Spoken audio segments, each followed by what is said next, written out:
Students, I have already uploaded a video on modernism and another video on postmodernism. But some viewers have requested me to prepare a comparative study of modernism and postmodernism. So, in today's lecture, we want to compare and contrast these two important movements of the 20th century. So, let's begin. See, modernism, what is the time period of modernism? Modernism began after 1890s, okay, and it lasted all throughout the first half of the 20th century. So roughly you can say these 50-60 years of the 20th century is considered as the period of modernism, but postmodernism comes after the Second World War, or you can say, to be precise, after 1968 onwards, you have the period of postmodernism. Okay, now this movement of modernism in English literature has been influenced by the recent development of science and technology, and that's why in modernist literature there is much amount of logic, there is much amount of reason, okay, but postmodernism, the postmodernist literature is mainly highly irrational, okay. So unscientific knowledge, unscientific manners have been presented by postmodernist literature. Modernist approach is in a way objective because it was influenced by scientific development, so that's why a kind of objective informal approach you find in modernist literature. In postmodernist literature you find the element of subjectivity, that means personal nature, personal expression of thoughts and emotions. Modernist thinking is about the search of an abstract truth of life. Okay, mainly the modernist authors of the first half of the 20th century, they were in search of truth. Okay, in life, what is the meaning of life? They were in search of that. But postmodernist thinkers and authors, they believe that there is no universal truth, there is no truth at all. If at all there is a truth, it keeps on changing, there is not one truth. Okay, so see the difference, first half of the 20th century and the second half of the 20th. Number 5, modernist thinking believes in learning from past experiences and they have faith in the texts that narrate the past. Okay, but on the other hand, postmodernist thinking defies any truth. As I told you, they did not believe in any specific truth. Truth keeps on changing. So the truth which is narrated in past texts, they did not believe in that. Okay, moreover, number 6, authors of the modern literature, they rejected the traditional styles of writing. Okay, like they went against the Victorian traditional literature, and they focused on the inner self and consciousness in their writing, because you know that the beginning of the 20th century writers, they were more influenced by Sigmund Freud, okay, the recent development in psychology. But on the other hand, if you read the literature of the second half of the 20th century, the authors used a mixture of all previous styles and the modern styles. So modernism was a reaction against the older styles. They rejected the old styles of traditional literature, and postmodernism, they accepted the older style of traditional literature, plus they also followed some of the styles of modernism.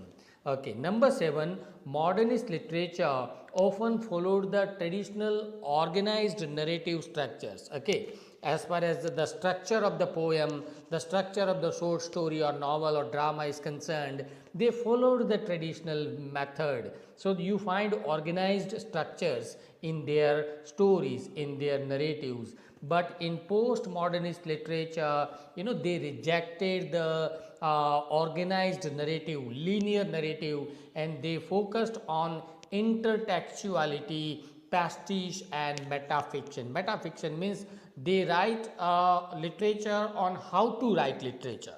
So new kind of metafiction came into existence. Pastiche means copying and pasting happened in postmodern literature. And number 6, focus here in modern literature, the focus is on the text, on the author.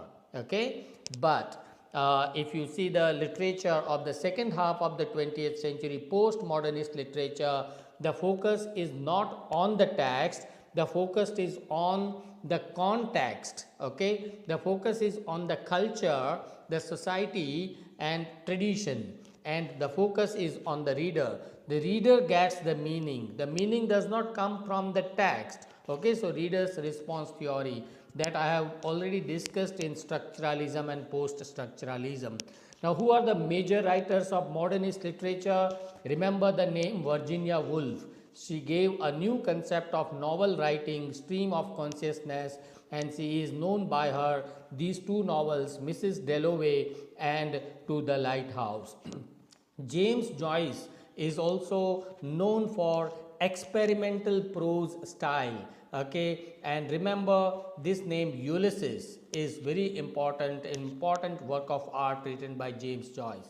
T.S. Eliot, an American born British poet. Okay, he is also known for too many allusive or symbolic style. Symbolism was one of the movements you find in the modernist period, and Eliot is known by his wasteland. William Faulkner is again an American author known for his experimental style. Remember these titles, The Sound and the Fury and As I Lay Dying. Okay, these are the two important works written by William Faulkner.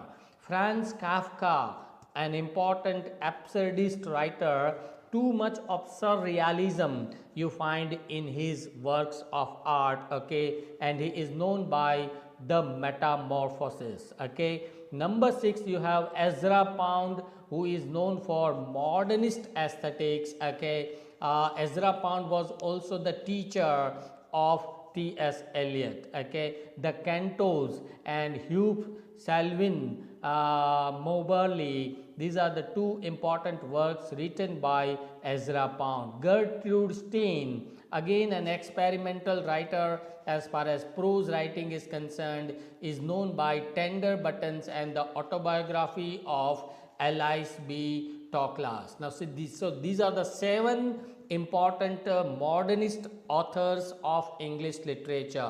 What about postmodernist literature? Again, there are 7 important names. Thomas Pynchon, he is known by intertextuality and parody. Intertextuality, parody, pastiche, metafiction, these are important elements of postmodern literature which you see in Pynchon's writings. Okay, then we have Don DeLillo. DeLillo is an American novelist where you find much influence of technology and consumerism. Okay, and you must read White Noise and Underworld written by Don DeLillo. Salman Rushdie, an Indian writer, okay, is a British Indian, actually a British Indian novelist, is known for his magic realism. Who doesn't know about the Satanic Verses and Midnight's Children? Two important works by Rushdie. Margaret Atwood, a Canadian novelist, okay, she is known for the feminist perspectives in literature and the themes of suffering you see in her works. The Handmaid's Tale and Oryx and Crake, these are the two important works by Atwood. David Foster Wallace, known for metafiction. Metafiction, as I told you, is an important element of postmodernist literature. Infinite Jest and the Pale King, important works. And Italo Calvino. Italo Calvino is an Italian writer, Italian novelist, okay, in whom you find metafiction, intertextuality, okay, playful, disordered narrative structures you see in his Invisible Cities. And the last important postmodernist author is Jeanette Winterson, where Winterson is a British novelist known for her exploration of gender and sexuality, as well as she is also known for fragmentation and unorganized playful narrative structures. Okay, oranges are not the only fruit, very important work of art written by her. So these are all 7 important postmodernist writers. I hope the idea is clear to you. Please do share this video among your friends and classmates. Thank you for watching. Thank you.